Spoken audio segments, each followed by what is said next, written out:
आवाज क्लिअर आहे? ओके. काल आपण धातू आणि अधातूमध्ये त्यांचे फिजिकल डिफरन्स बघितले. त्याच्यामधला आपला तन्यता चालू होता. तन्यता घेऊया.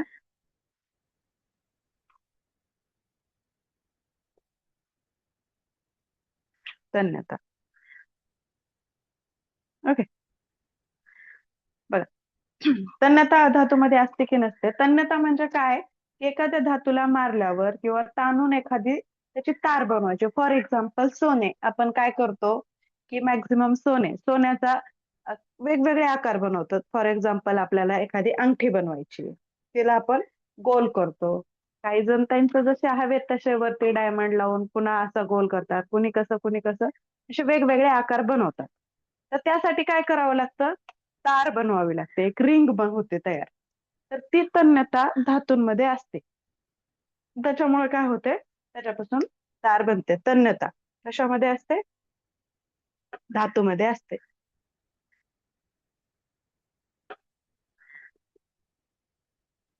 धातूमध्ये तन्यता असते. काल एका मॅडमनं विचारलं होतं तन्यता म्हणजे काय. फॉर एक्झाम्पल लक्षात ठेवण्यासाठी ज्याच्यामध्ये तार बनते ना त्याला तन्यता म्हणायचं. ओके. आणि अधातूमध्ये तन्यता नसते.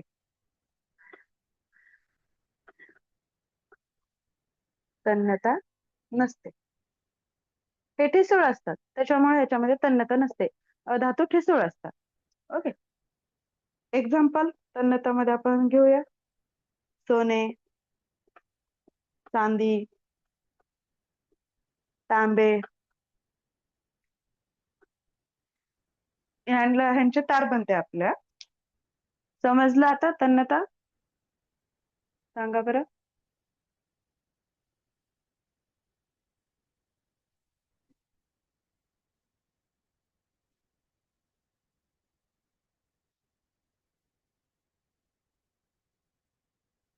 ओके. त्याच्यानंतर पुढचं घेऊया.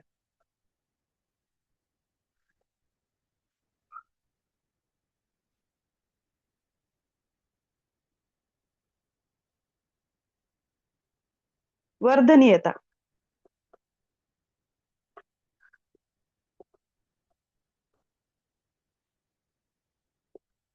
मेलेएबिलिटी.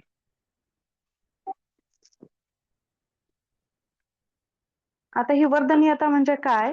की याला जर मारलं किंवा घाव केला तर ह्याच्यापासून काय बनतो? पत्रा बनतो. काय बनतो? पत्रा.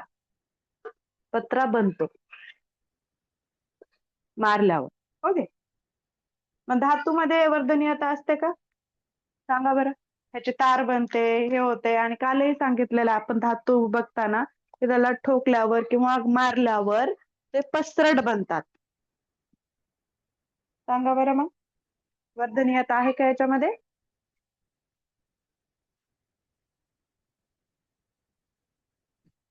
चला कमेंट बॉक्स ओपन करा आणि सांगा. स्वाती मॅडम बरोबर. धातूमध्ये काय राहते? वर्धनीयता असते.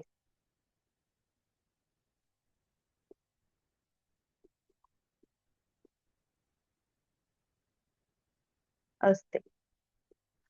मी या उलट अधातूमध्ये असते का? अधातूमध्ये असते का?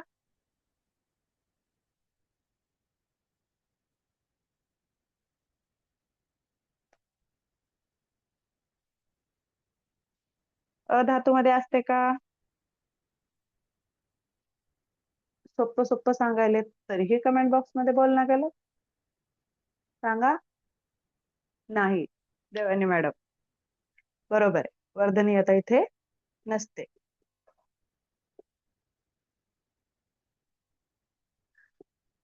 नसते.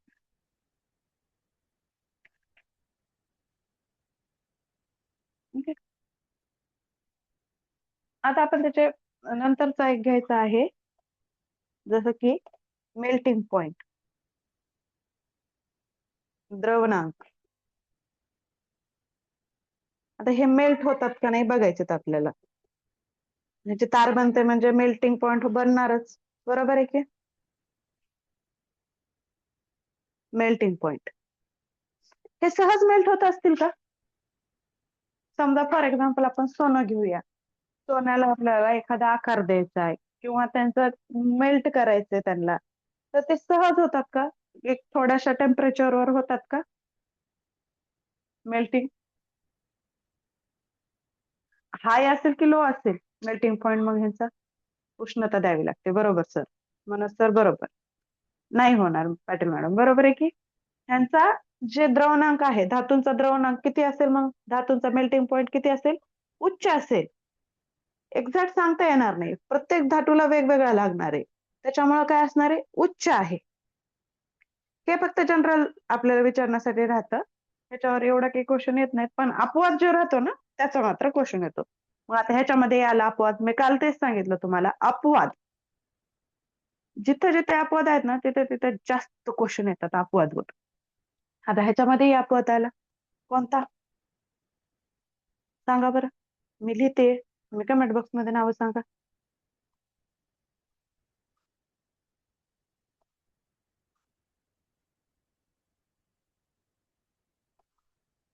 हे आहेत तुमचे अपवाद.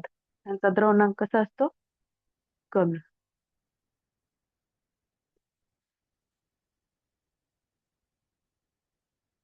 यांचा मेल्टिंग पॉइंट कमी असतो. Sodium, potassium, mercury, gallium. Okay, यांचा द्रवणांक काय असतो? कमी असतो. आता हे आपण पाहिले धातूचं. चला अधातूचं बघायचं. समजलंय? येस या नो? पुढे जायचं सांगा. ओके देवान मॅडम, चला पुढे जाऊया.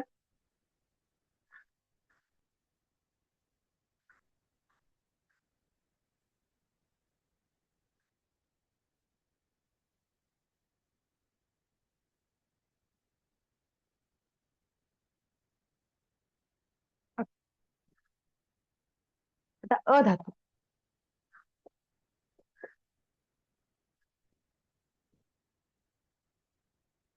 आता अधातूचा मेल्टिंग पॉइंट कसा असेल? ते ठिसूळ असल्यामुळे पटकन वितळतात हे, म्हणजे कमी असणार आहे मेल्टिंग पॉइंट ह्यांचा. द्रवणांक कसा असणार आहे? कमी. ओके, पण ह्याच्यामध्ये अपवाद येणार. अपवाद आता इथे कोणता येणार सांगा बरं. अपवाद ठरलेलेच आहेत, स्टार्टिंग पासून आपण अपवाद पाहत आलो. ठरलेले अपवाद आहेत धातू आणि अधातूमध्ये. बरोबर आहे? सांगा बरं इथले अपवाद. तुम्ही सांगितल्याशिवाय पुढे जायचं नाही आता. का तर अपवाद मध्ये घेऊन किमान आपण काल पासून आतापर्यंत 10 वेळेस तरी आपण अपवाद तोंडाखालून घातलेले आहेत. बरोबर आहे? सांगा अपवाद अधातूमध्ये कोणते असतील? हिरा, देवाने मॅडम बरोबर. नेक्स्ट सांगा अजून कोणता असेल?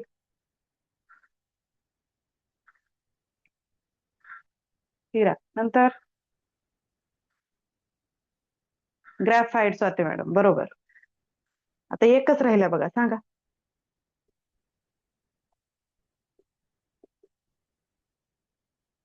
एकच राहिला.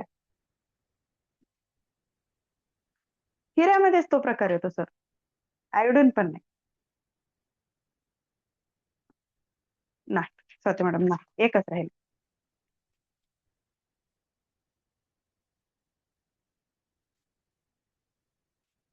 बोरॉन. ओके, ह्यांचा द्रवणांक कसा असतो? उच्च असतो. कसा असतो? उच्च. ओके, आता आपण द्रवणांक बघितला, आता उत्कलनांक बघू. हे मराठीतले शब्द आहेत.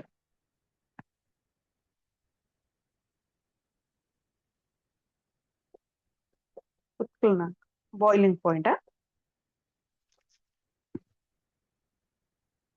बॉइलिंग पॉइंट अगोदरचा मेल्टिंग पॉइंट, हा बॉइलिंग. बॉइलिंग म्हणजे उखळणे, मेल्टिंग म्हणजे वितळणे. इथं पण काय असणार आहे? सेम असच.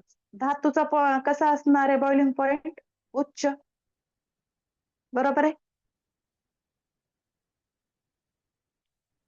आणि अधातूचा कमी असणार आहे. ओके. पण ह्याच्यामध्ये काय होतं, धातूचे थोडे दोन प्रकार पडतात. किती पडतात? दोन प्रकार बॉइलिंग पॉइंट मध्ये. म्हणजे बॉइलिंग पॉइंट म्हणजे असं पूर्ण ह्याच्यामधून पडतात.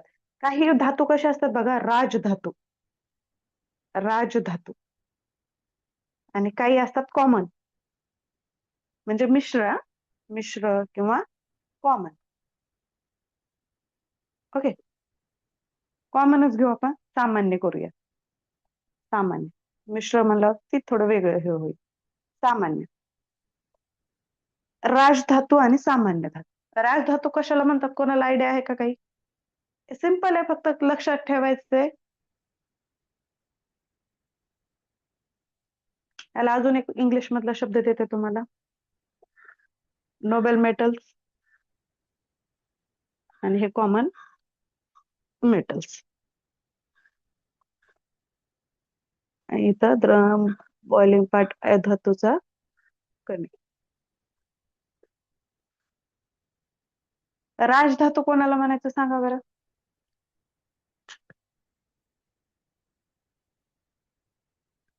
ज्यांच्या की अभिक्रिया, ज्या रासायनिक क्रिया असतात. ओके, हा बरोबर आहे सर, तुम्ही सांगितलेलं. ज्यांच्या की रासायनिक क्रिया कमी होतात, ते चमकतात, पण त्यांची चकाकी कधीच कमी पडत नाही आणि त्याला कधी गंजही चढत नाही, असे जे असतात ते राजधातूमध्ये राहतात. जसं की सोने. सोने आपण आता समजा थोडं आपण रिकामा पेस करूया. आता मला सांगा बरं, 10 वर्षाखाली एखादी तुम्ही सोन्याची वस्तू घेतली आणि तिला काय तुम्ही हे करून दररोज वापरतायत किंवा कुठे ठेवलीये, त्याची चमक कमी होते का? तर म्हणजे आता थोडीशी धूळ वगैरे बसली की तुम्ही म्हणताल कमी, पण ऍक्च्युअल मध्ये त्याची चमक कमी होते का सांगा? राजधातू कमी होते का? चांदी, बरोबर. चांदी थोडीशी हे होते, पण चमक त्यांचा तो गुणधर्म असतो, त्याच्यावर गंज वगैरे चढते का? सोन्यावर कधी गंज चढलेला ऐकलाय का तुम्ही? चांदीवर, प्लॅटिनियम, कधी गंज चढलेला ऐकलाय का? राजधातू सोन्यासारखे वगैरे राहतात, काळी पडते, पण गंज चढतो का? आणि ती तुरळी प्युअर चांदी वगैरे राहते, सोने राहते, त्यांची चमक कमी होत नाही किंवा गंज चढत नाही. ओके. आणि कामान्य, कॉमन. ओके. सामान्य, सामान्य धातू ज्यांची की अभिक्रिया सर्वांसोबत होते. पोटॅशियम, कॅल्शियम, मॅग्नेशियम यांची अभिक्रिया मॅक्सिमम ह्याच्यासोबत होते, पाण्यासोबत. आपण खूप साऱ्या ह्याच्यामध्ये हे वापरतो. दिलेले आहे की या वेळेत कृपया कॉल करू नये. ओके, हे समजलं तुम्हाला? आता आपण भौतिक फरक बघितले, तसेच आपल्याला काय बघायचे? रासायनिक फरक.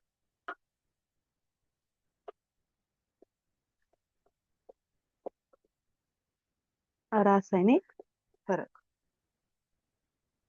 Chemical differences.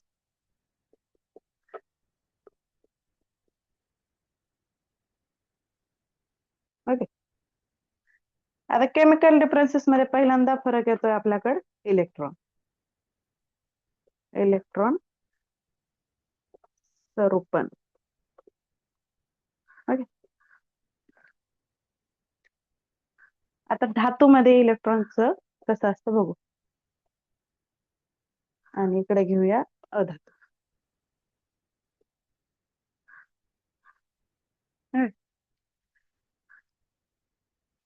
धातू हे शेवटच्या कक्षेमध्ये किती इलेक्ट्रॉन्स असतात त्याचे काही आयडिया आहे का तुम्हाला? बरं, एखादा आपण एक इलेक्ट्रॉनिक कॉन्फिगरेशन घेऊ अगोदर. इथं तुम्हाला सांगते, मग आपण मोडूया इलेक्ट्रॉनिक कॉन्फिगरेशन. सोडियमचा किती ऍटॉमिक नंबर? सोडियमचा ऍटॉमिक नंबर किती आहे?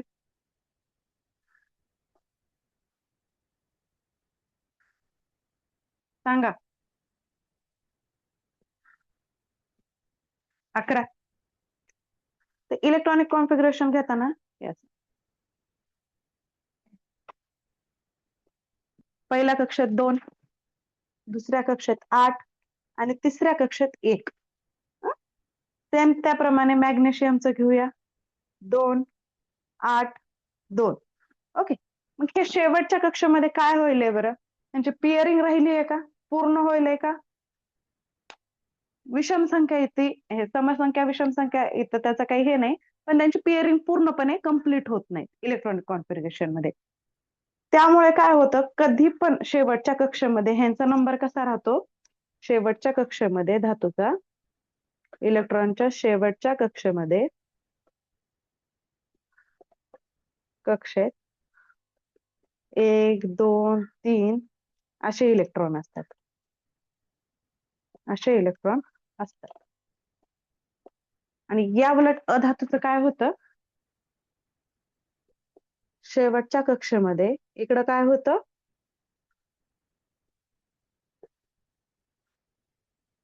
4, 5, 6, 7 असे इलेक्ट्रॉन असतात, इलेक्ट्रॉन असतात. समजा इथं घेऊ आपण कार्बन 2, 4. Okay, oxygen 2, 6. बरोबर आहे. हे सांगण्याचा उद्देश एवढाच की धातू काय करतात? इलेक्ट्रॉन गमावतात की कमावतात? ह्याचा एवढा काही आपल्याला संबंध येणार नाही, इलेक्ट्रॉनिक कॉन्फिगरेशन पण सांगणार नाही. हे सांगण्यासाठी उद्देश एवढाच की धातू हे शेवटच्या कक्षेमध्ये इलेक्ट्रॉन कमी असतात, त्यामुळे त्यांच्या धातूचे रिॲक्शन काय होते? अभिक्रिया जास्त होतात. आणि अधातूच्या कक्षेमध्ये इलेक्ट्रॉन कमी असतात, तिथेही जास्त होतं. आणि इलेक्ट्रॉन गमावले की कमावले हे सर्वात महत्वाचा मुद्दा असतो इथे. बरं, जाऊ द्या, इथपर्यंत समजलं. पुढचा थोडा हळूहळू घेते, फास्ट होते वाटत राहिले. बरोबर आहे का? व्यवस्थित आहे स्पीड? सांगा एकदा.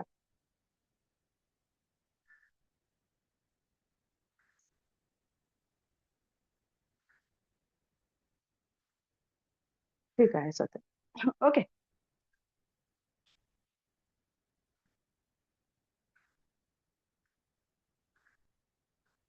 आता धातूच्या शेवटच्या कक्षेमध्ये इलेक्ट्रॉन असल्यामुळे काय होतं की आता ह्याचं फॉर्मेशन ऑफ आयन, ह्याचं सेकंड स्टेप आहे फॉर्मेशन ऑफ आयन.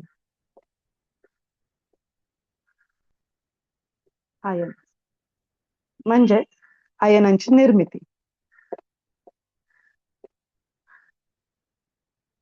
निर्मिती ओके, आता इथं काय करायचं आपल्याला? हे धातू जे आहेत ते काय करतात? इलेक्ट्रॉन कमावतात की गमावतात ते बघायचं आहे. आणि इकडं अधातू, आता एखाद्याला अष्टक पूर्ण करायचं आहे, म्हणजे शेवटचं इलेक्ट्रॉनचं जे आपल्या पेअरिंग असते ती कंप्लीट करायची आहे, तर इकडं कमी असतात आणि इकडं जास्त असतात. मग धातूला देणं सोपं पडते की घेणं सोपं पडते? सांगा बरं.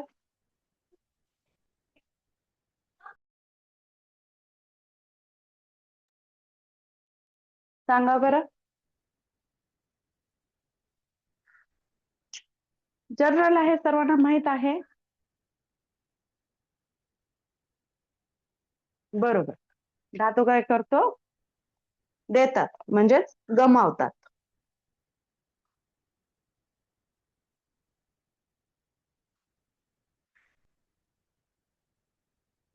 गमावतात, बरोबर, का तर त्याला देणं सोपं पडतं, म्हणजे त्याचं इकडे एक पेअर कम्प्लीट होतं ना. Okay, for example. आणि इकडं अधातू काय करतात? घेणं सोपं पडतात, म्हणजेच इकडे काय करतात? हे कमावतात.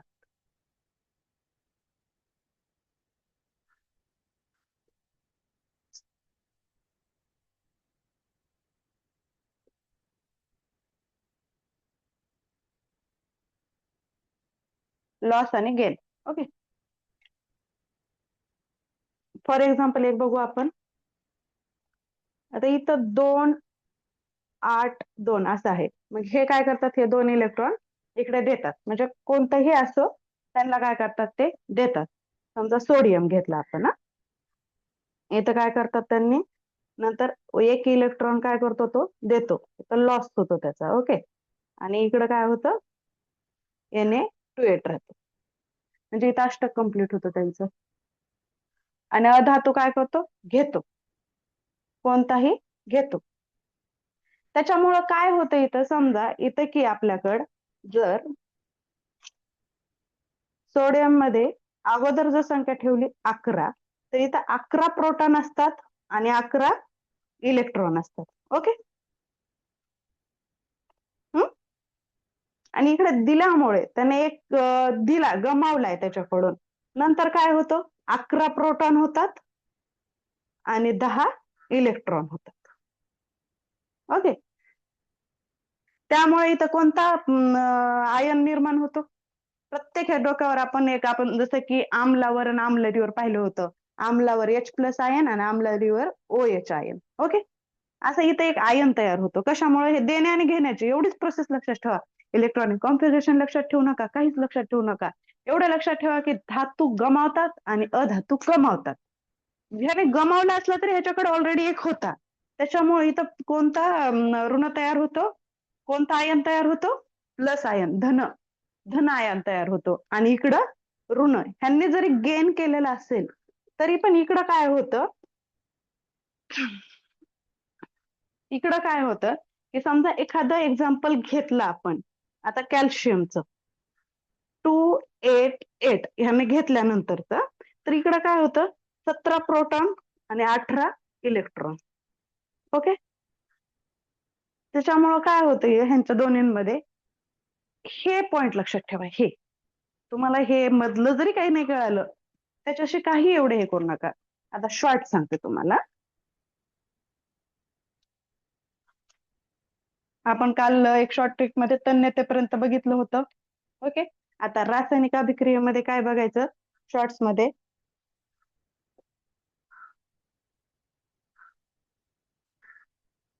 धातू आणि इकडं अधातू. त्याच्यामध्ये आयन जो असतो कोणता असतो, इकडे धन आयन असतो, धन. आणि इकडे आयन कोणता असतो, ऋण. हे सगळ्यात महत्वाचं आहे. ह्याचा मेल्टिंग पॉइंट कसा असतो, उच्च असतो. इकडं मेल्टिंग पॉइंट कसा असतो, कमी असतो. इकडं बॉइलिंग पॉइंट कसा असतो, उच्च असतो. आणि इकडं बॉइलिंग पॉइंट कमी असतो. एवढं लक्षात ठेवलं तरी बस झालं. राहील एवढं लक्षात. चला सांगा एकदा कमेंट बॉक्स मध्ये, राहील एवढं लक्षात.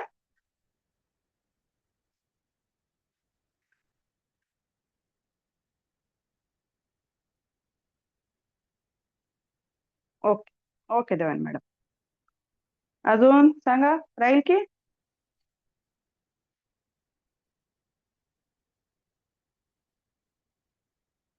घ्यायचा पुढचा पॉइंट.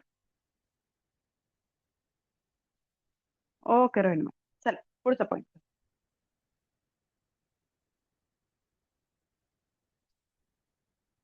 ओके रुपाला मॅडम, चला पुढचा पॉइंट.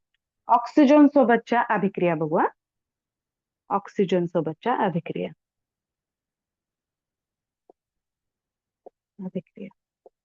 रिएक्शन बघू. ऑक्सिजनच्या रिएक्शन जास्तीत जास्त होतात. ओके. धातूमध्ये बघू अगोदर. धातूमध्ये झालं, कोणताही धातू घ्या, ऑक्सिजनचे रिएक्शन करा, धातूंचे काय बनतं इथं, धातूंचे ऑक्साईड बनतं. ऑक्साईड. ओके. एक उदाहरण घेऊ आपण.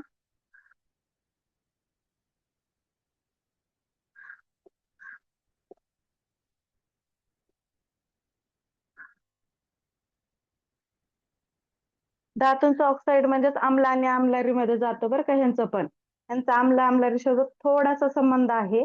जसं की आता ह्यांचं जे येतं, आपण ह्याचं ऑक्साईड जर इकडे घेतलं, धातूंचे ऑक्साईड,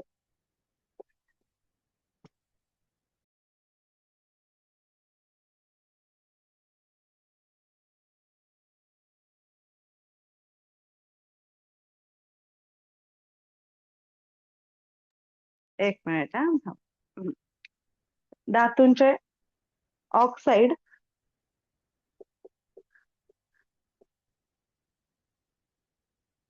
ऑक्साईड आम्लरी धर्मी आहेत. एकच मिनिट, मी परत आले. हो, आले, एक मिनिट.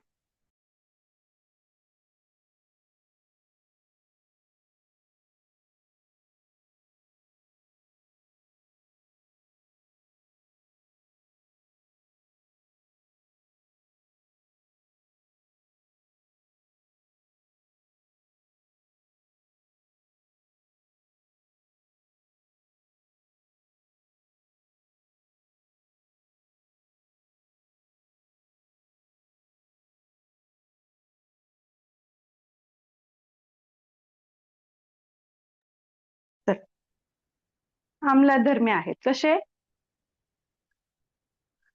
आता समजा याची रिएक्शन जर पाण्यासोबत झाली तर काय मिळतं आपल्याला? चुनखडी मिळते का नाही? चुनखडी.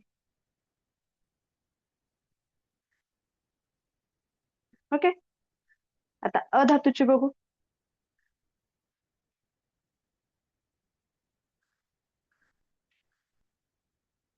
अधातू अधातू घ्यायचा आणि ऑक्सिजन घ्यायचा. इथं काय होणार? अधातूचे ऑक्साईड ऑक्साईड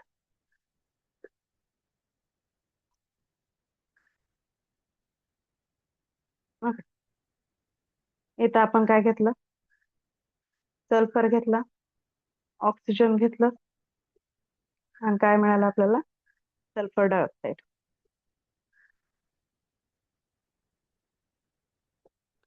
आता इथं बघा आम्लविधर्मी कसे बनतात ते बघू. मिळालेलं घेतलं आपण, त्याच्यामध्ये पाण्याचं टाकलं, नंतर H2SO4. काय मिळालं इथं तुम्हाला? Sulphuric acid. ते आहे की नाही आम्लधर्मी? समजलं? आता इथे एक छोटासा चार्ट देणार आहे मी तुम्हाला.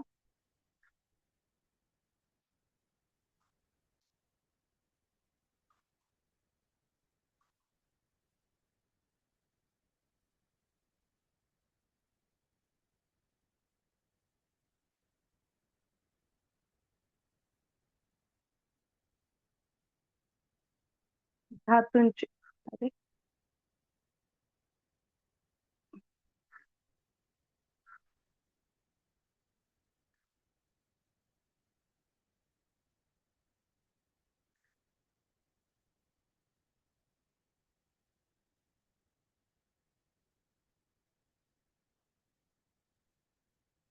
धातूची क्रियाशीलता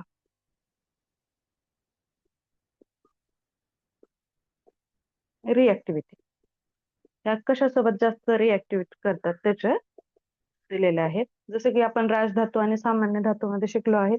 आता सगळ्यात जास्त रिऍक्टिव्ह होणारी बघा, सगळ्यात जास्त रिॲक्ट होणारे क्रमाने दिलेत, त्याचा उतरता क्रम आहे. क्रियाशीलतेचे 5 आहेत सुरुवातीला. 1, 2, 3, 4 आणि हे 5. ओके. पहिला आहे कोणता? सांगा बरं, सांगा. कशाचं साईन आहे हे? कशाचा नंबर आहे? काही आता खूप वापरले आपण धातू अधातू मध्ये.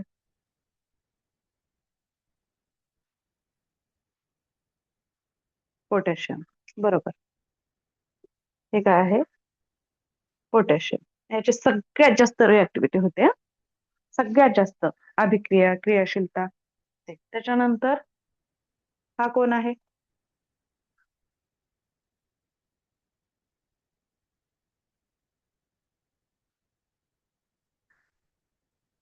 हा तुमचा सोडियम.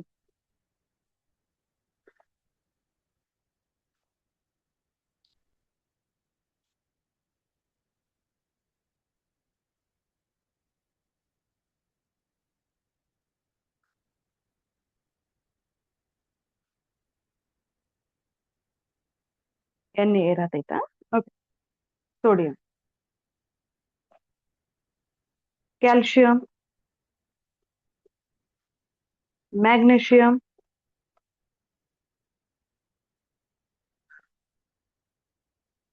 आणि अल्युमिनियम.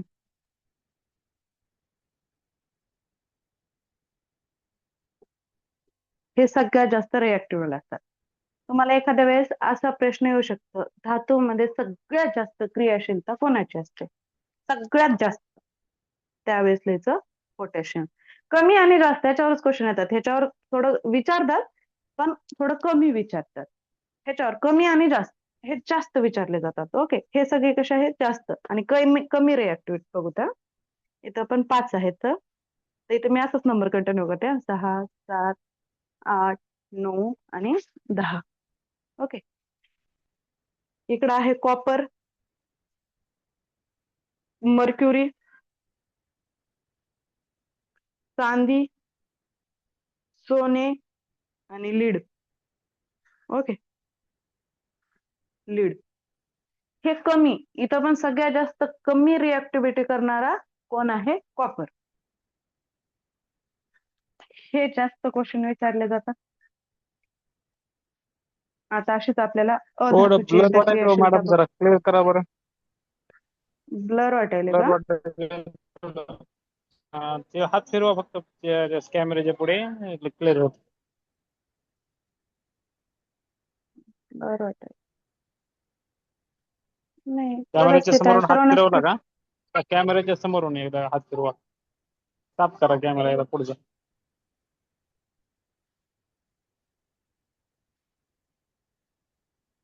आता सर्वांना स्क्रीन दिसतीये? दिसते की कमेंट बॉक्स मध्ये थोडं सांगा एकदा. थोडं ब्लर होईल. ओके, दिसते. येस, ओके, सर्वांना करा दिसते. Continue. Okay okay okay okay, clear. Okay, clear. चल आता अधातूची बघू.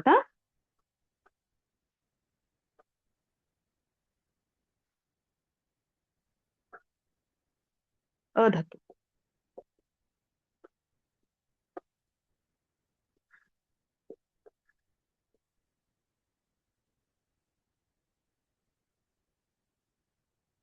आता ह्याच्यामध्ये जास्त सेम तसंच करू, आणि इकडे पण कमी. ओके, इथं जास्त करणारे पहिला आहे फ्लोरीन, दुसरा आहे ऑक्सिजन, आणि तिसरा आहे क्लोरीन. आणि इकडं सगळ्यात कमी सल्फर, फॉस्फरस आणि कार्बन हे आहे. इथं पण तुम्हाला सगळ्यात जास्त क्रियाशील अधातू कोणता म्हणलं तर तुम्हाला पहिल्यांदा सांगावं लागेल फ्लोरीन, आणि कमी म्हणलं तर सल्फर. एवढं सोपं आहे, एवढंच लक्षात ठेवा. आणि हे पण विसरूच नका, धातू काय करतात? इलेक्ट्रॉन देतात की घेतात? पुढच्या कन्सेप्टला जायचंय म्हणून हे एकदा क्लिअर करते. आणि आपला धातू आणि अधातू इथं चॅप्टर संपतंय. आपण एक मिश्र धातूची थोडीशी ओळख करून घेणार आहे, पुन्हा पाठीमागे शिकलेल्या ह्याच्यावर थोडा उजाळा देणार आहे, आणि उद्याच्याला याच्यावर आपल्याला क्वेश्चन आन्सर घ्यायचे. ओके, बरोबर. इलेक्ट्रॉन काय करताय? तो देतो. आणि अधातू, अधातू काय करतात? इलेक्ट्रॉन, इलेक्ट्रॉन सांगा. अधातू काय करतात? इलेक्ट्रॉन. बरोबर, देवन मॅडम घेतात, घेतो.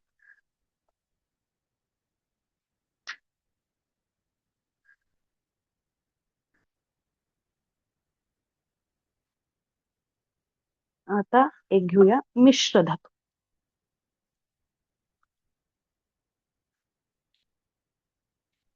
हा आहे मिश्र धातू. ही घ्यायची गरज नाही, सांगितलं तरी हे होतं, पण तरीही म्हणलं एकदा उजाळा देण्यासाठी घ्यावा. 2 किंवा त्याच्यापेक्षा अधिक धातू, अधिक धातू, एक धातू किंवा अधातू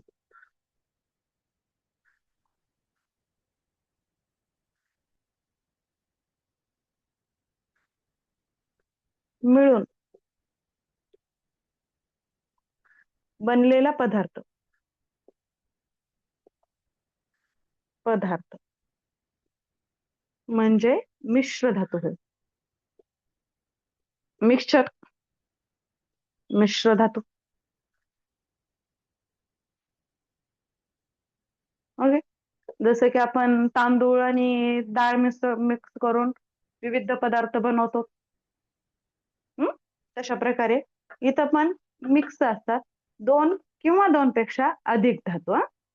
इथं आपण 2 प्लस करू. 2 किंवा प्लस पेक्षा जास्त धातू प्लस अधातू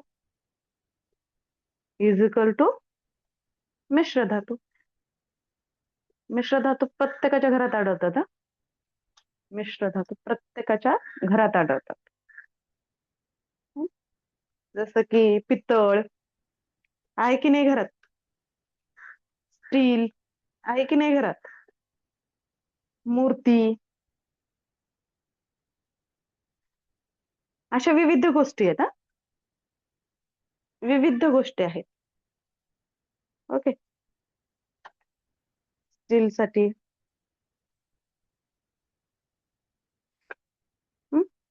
आणि हे कथील असतं बरं का, मूर्ती बनवण्यासाठी वापरलं जातं. तांबे आणि कथील, हे कथील याच्यामध्ये मूर्ती बनवतात. पुरुषांपेक्षा स्त्रियांना माहिती आहे पितळच्या, स्टीलच्या मूर्त्या याच्यामध्ये थोडंसंही वेगळं आलं हे आवाजावरून. खरं तर धातू आणि अधातूचा आपण सर्वांना घरामध्येच आपण अभ्यास भरपूर गोष्टींचा केलेला असतो. काही जण आवाजावरून पण ओळखतात ह्याच्यामध्ये काहीतरी मिक्स आहे.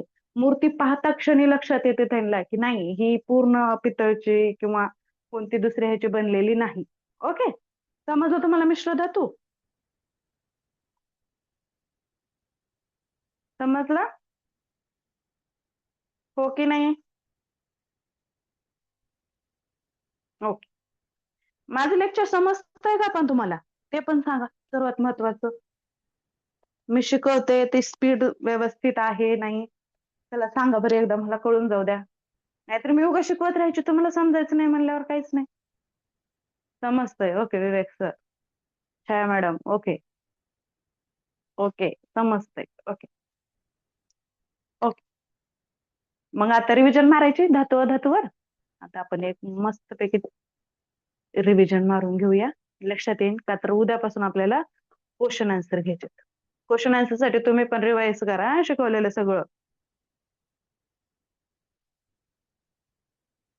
अरे बापरे, एवढं मोठं मिळेल समजते पण आम्हीच विसरतो. ओके काय प्रॉब्लेम नाही. आपण सगळेजण रिव्हिजन त्याच्यासाठीच घेते मी. काल एक ट्रिक सांगितली होती कोणाच्या आठवणीत आहे? कोणाच्या आठवणीत आहे ट्रिक? आवडली होती म्हणलं होता. तसं शॉर्ट बट स्वीट आपण रिव्हिजन घेणार आहे. Okay Chavan sir same problem आहे. चला. काही नाही आपण रेकॉर्डिंग बघत जाऊ. विसरलं तरी एवढा काही प्रॉब्लेम येत नाही. ओके. धातूसाठी एक ट्रिक सांगितले होते चमकतात. पुन्हा पुन्हा काय सांगितलं होतं? बरोबर चा पा पुढं काय ती उ. ओके हे बघा चमकतात काय राहतं पुन्हा वी होतं इथं. जाऊ द्या मी ट्रिक लिहित नाही डायरेक्ट असे शब्द लिहिते म्हणजे काही जणांना लक्षात राहतात. चमकतात त्याच्यामध्ये काय असते उष्णता असते धातूमध्ये. त्याच्यानंतर काय असतं विद्युत वाहकता असते. विद्युत वाहकता असते. त्याच्यानंतर काय होतं हे ह्याला तार पण बनते. तारा बनतात.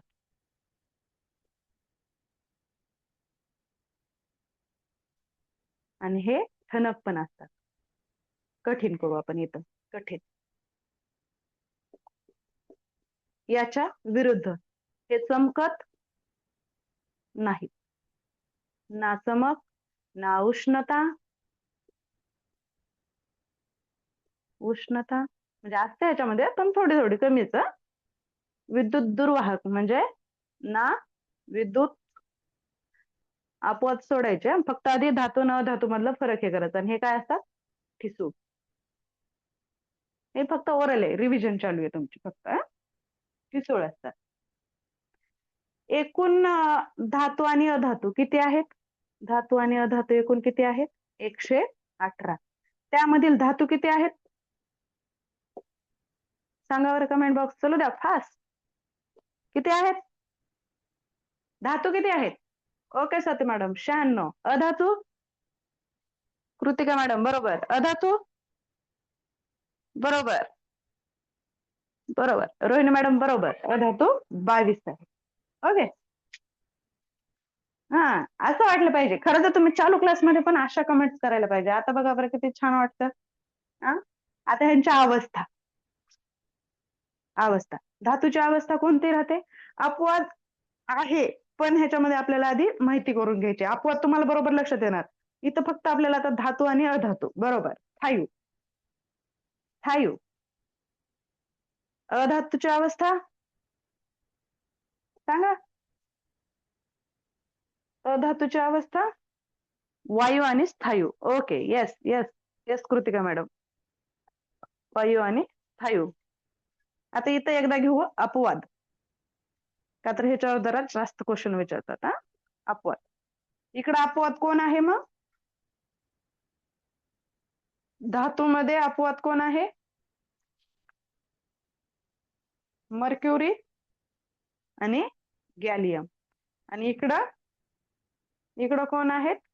इकडं स्थायू किती आहेत? 11 आणि वायू आहेत 10. आणि याच्यामधला जो अपवाद आहे तो आहे ब्रोमीन. ओके. धातूंना चकाकी असते. अपवाद हे केलं तर अधातूला बी चकाकी नसते, पण इकडं हिऱ्याला चकाकी असते. अपवाद मध्ये हिऱ्याला चकाकी असते. आता हे घनता वगैरे जे आहे त्यांची घनता कशी असते? धातूची घनता कशी असते? धातूची घनता कशी असते? कमी घनता. आणि इकडं घनता कशी असते अधातूची? जास्त. बरोबर, जास्त. एवढं जरी तुम्ही लक्षात ठेवलं ना, खूप आहे. बाकीचं तर आपण घेतलेलंच आहे. ह्याच्यात तारा बनतात वगैरे, ह्याच्यातच येतं ते नादमयता वगैरे. आणि आताच सांगितलं आहे, उद्याच्याला हा चॅप्टरचा रिवाइज करा. मी हवं तर संध्याकाळपर्यंत तुम्हाला हे शिकवलेली एक मी हाताने लिहून काढते. त्यामधले जेवढे मुद्द्याचं आहे ना तेवढेच हे करते. हे बघा, मी असं हाताने लिहून काढते स्वतः, आणि ह्याच्यात मी देते. विशेष काही नोट्स बनवत नाही, पण ह्याच्यामध्ये मी पूर्ण असं समजावून एकदम असं 4थी 5वीच्या मुलांना सांगितल्यासारखं थोडंसं लिहिते. हे बघा, जसं की तन्यता वगैरे विचारलं होतं, मला जशी बनवता येते डेफिनेशन तशी बनवते. थोडा नेटचा पण सहाय्य घेते, हेल्प. असं बनवून ह्याच्यात मी फोटो काढून तुम्हाला नोट्स पाठवते. ओके.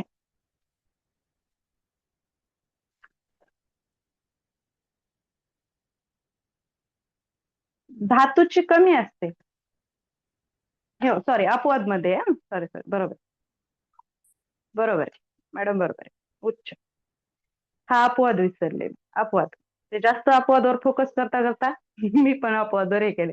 अपवाद काहींची कमी असते, आणि इकडं अपवाद मधली घनता काहींची जास्त राहते आणि इकडं कमी राहते. ओके. चला, आज हिंदीचं लेक्चर नाहीये, संध्याकाळी होणार आहे तेलंग सरांचं.